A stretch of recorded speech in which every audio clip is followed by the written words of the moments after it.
Good evening. I'm Nisha Lodhavia, Vice Chair of the Delaware Women's Hall of Fame Committee, and I am sincerely honored to introduce our next inductee.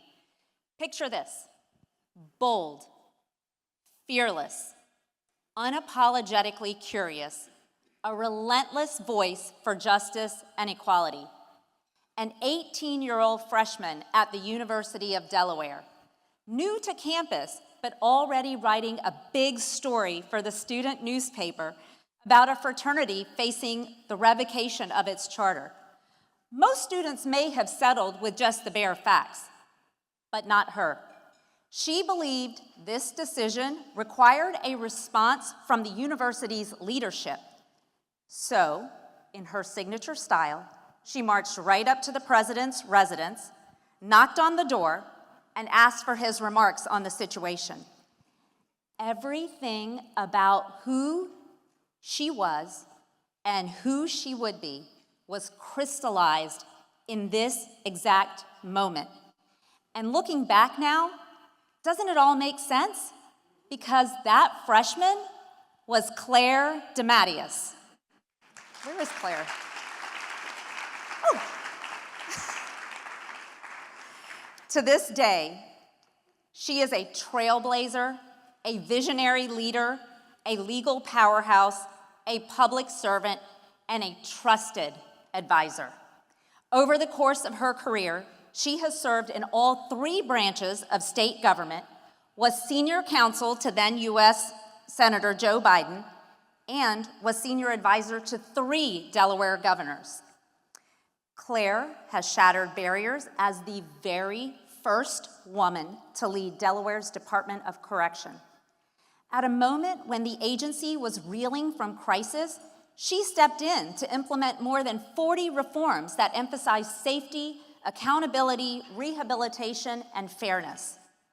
But her impact reaches far beyond her roles in government.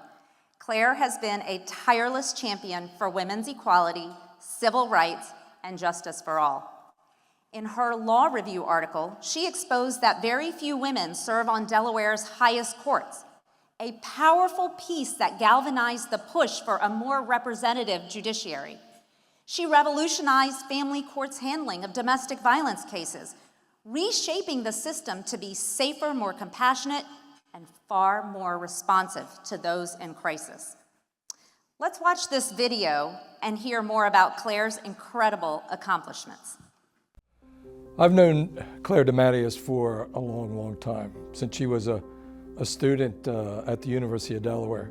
She's always been a leader that's always tried to do the right thing, and a leader that was incredibly important to my first years as governor of the state.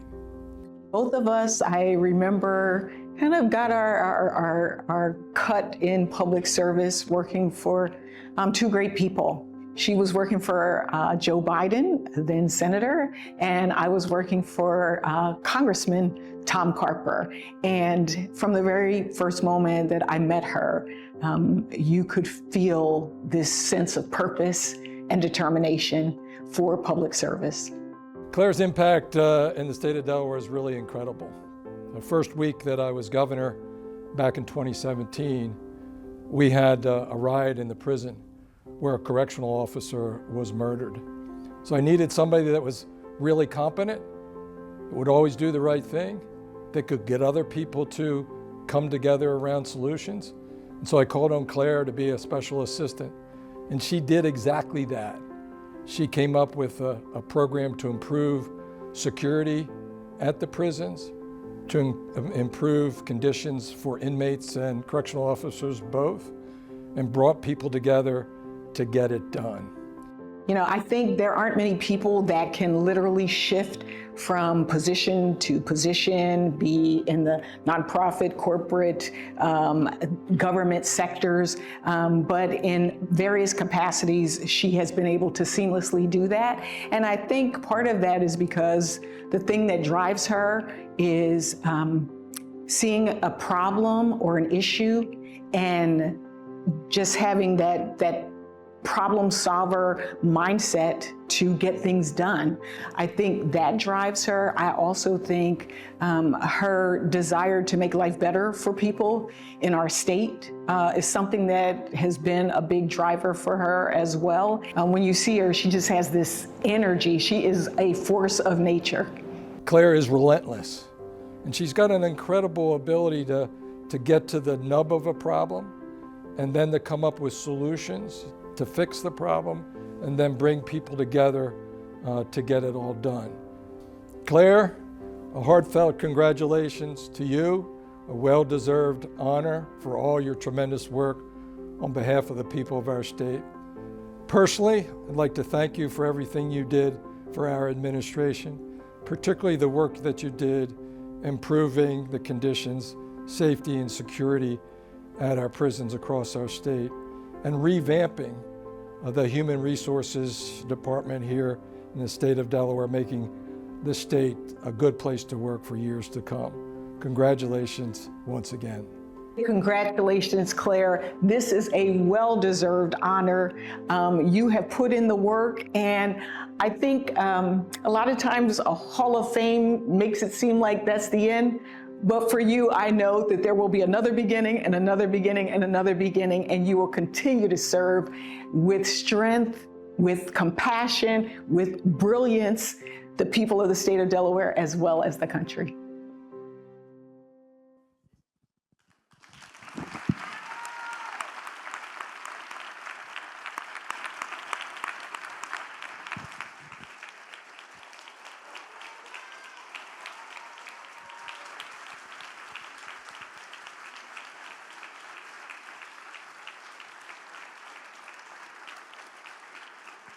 Give me 1 second. I'm so proud of you. As a lifelong Delawarean, she embodies the values of service, community, and unwavering resilience that define our small state. Her leadership and legacy will continue to shape Delaware. Claire, for all that you have done and continue to do, please come to the stage and officially be inducted into the Delaware Women's Hall of Fame.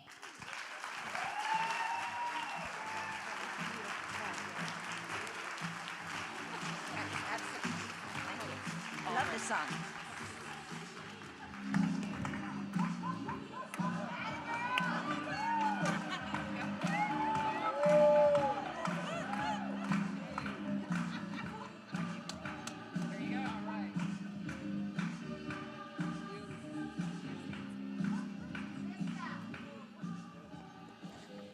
The organizers have asked me to use this microphone instead of the handheld one, so I will abide by that. I was hoping to use the handheld one and go back to my days as a TV reporter, but I will abide by the rules.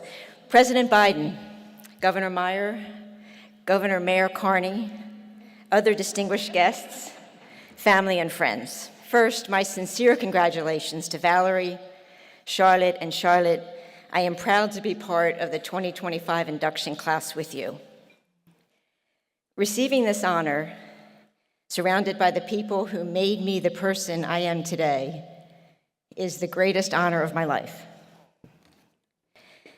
The blessing of having all of you in one room to celebrate this accomplishment reinforces for me the impact of the two people who are with me here in spirit from heaven, my mom and dad.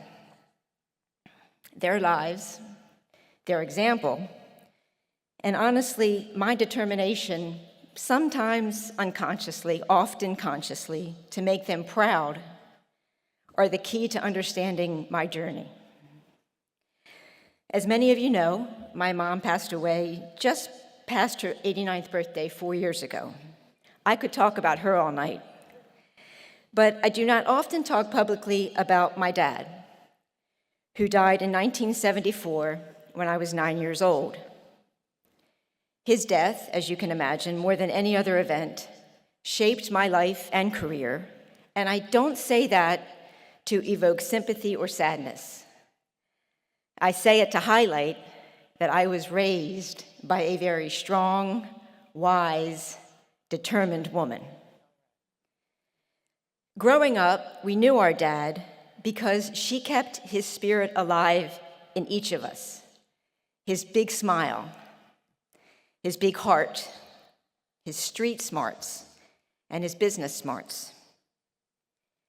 I share this story to highlight the positive values and lessons I learned from my mom watching her raise 6 children, instilling in each of us the importance of always being there for one another, instilling in us a work ethic of always doing our best, instilling in us a deep faith in God and the power of prayer, instilling in us a determination to overcome even the toughest challenges, and showing us how to lead a purposeful life, being kind to others, and giving ourselves and others grace when we stumble.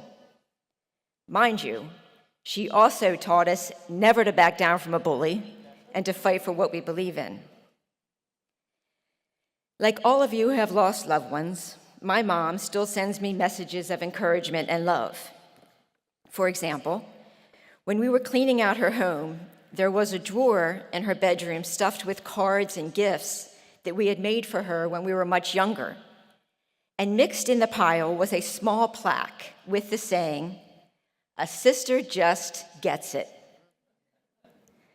I look at that saying every morning and smile, not only thinking of my 2 sisters, Barbara and Michelle, who I have loved and idolized my entire life, but also thinking about this award and the broader sisterhood of women in this room. A sister just gets how important it is to lift one another up, like Jen Cohan did in nominating me for this award. A sister just gets how much harder we often have to work to prove ourselves time and time again. A sister just gets that whether in our family life, our network of friends, or our career family, there are few things stronger than the bond of sisterhood. That bond is why we celebrate the 150 women previously inducted into Delaware Women's Hall of Fame, and those who will be inducted in the future, including probably many women in this room tonight. In addition to the influence of my family and friends, I would not be the person I am today without the dedicated women and men of the Delaware Department of Correction. Monroe Hudson, Jeff Klopp, and all the corrections and probation leaders here tonight.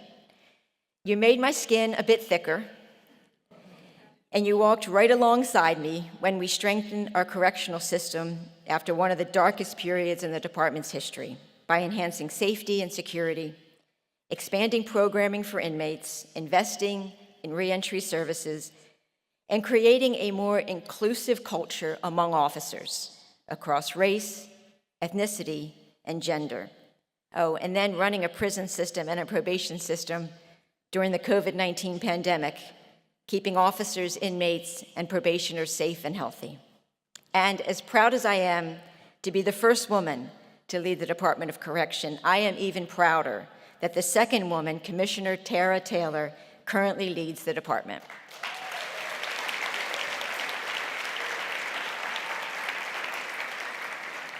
To my Department of Human Resources family, we accomplished a unique feat of reestablishing a state agency, centralizing and modernizing employee services and benefits, and implementing significantly higher employee salaries across state agencies and branches of government. You define the word teamwork.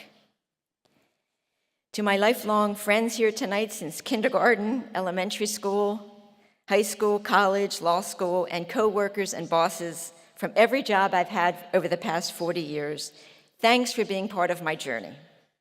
Seeing one another through every challenge, triumph, heartbreak, and celebration. I also want to profoundly thank the men in my life and career. My oldest brother, John, who has been my biggest champion my entire life. My University of Delaware professors, Dr. Jim Souls and Dr. Joe Pica. Dr. Pike is here tonight. He was my faculty advisor since my freshman year in college, and I have rarely made a career move since that time without consulting him. The late Tom Draper and my college friend Steve Hammond, who gave me my start as a television reporter, at CVS affiliate WBOC way back in 1988. Governor Mike Castle, who showed us until his death just 2 months ago the proud tradition of bipartisanship in our state. Governor Jack Markell, who appointed me as chair of the Commission for Women and gave me the opportunity to help advance women's rights in our state. To my law firm, Stradley Ronan, and its chairman emeritus, Bill Sasso, I joined Stradley almost exactly 21 years ago, and you still make me feel part of the family. Special recognition to my beloved CEOs, Bert Scott and Glenn McFarland. Thank you for showing me how purpose-driven leadership in the private sector can lead to meaningful results and lifelong friendships. President Biden, I am on this professional journey in the law and public service thanks to you. As a 20-something attorney, you instilled in me a lifelong North Star that shines a bright, positive light on public service as a good, noble, meaningful profession that can change people's lives for the better like few other professions. I am eternally grateful and infinitely loyal. Governor, Congressman, Mayor John Carney, tonight is not possible. I would not be eligible for this honor without you and the impactful assignments you entrusted me with throughout your 8 years as governor in the Departments of Labor, Correction, Human Resources, and in the transformational projects funded by the American Rescue Plan up and down our state. And to the most important person in my life, my husband, Michael, thank you for your love and support. You have expanded my world. You complete me, and I love you very much.